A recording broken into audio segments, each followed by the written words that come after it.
আমাৰ চেনেলৰ সমূহ দৰ্শকলৈ স্বাগতম জনাইছো আৰু যিসকলে আজি প্ৰথমবাৰৰ বাবে চাইছে তেখেতসকলক আমাৰ চেনেলটো সাবস্ক্ৰাইব কৰি ল'বৰ কাৰণে অনুৰোধ জনাইছো আৰু আশা কৰিছো আপোনালোকে যাতে ভিডিওটো সম্পূৰ্ণৰূপে চাই আৰু শেষত এটা লাইক আৰু শেয়াৰ কৰিবলৈ নাপাহৰে।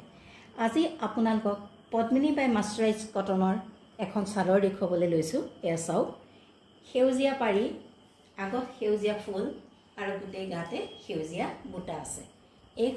এইখন হৈছে পদ্মিনী বাই মাৰ্চাৰাইজ চাদৰ। এইখন আপোনালোকলৈ আগবঢ়ালো।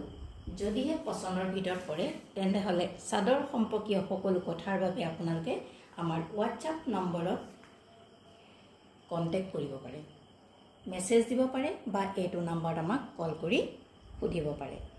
গতিকে আপোনালোকলৈ আগবঢ়াইছো পদ্মিনী বাই মাৰ্চাৰাইজ কটনৰ এখন চাদৰ। আপোনালোকৰ যদি প্ৰয়োজন হৈছে তেনেহলে আমাৰ লগত স্ক্ৰীনত দিয়া হোৱাটছআপ নম্বৰত যোগাযোগ কৰিব। এখন কটন চাদৰ, যেহেতু এটা গৰমৰ কাৰণে আৰু ভাদ মাহ যেহেতু চলি আছে সেইকাৰণে এনেকুৱা চাদৰ অতি প্ৰয়োজন। আপোনালোকলৈ আগবঢ়ালো। পছন্দৰ ভিতৰত পৰিলে সকলোবিলাক জানিবৰ কাৰণে আমাৰ হোৱাটছআপ নম্বৰত যোগাযোগ কৰিব, যিটো স্ক্ৰীনত দিয়া আছে।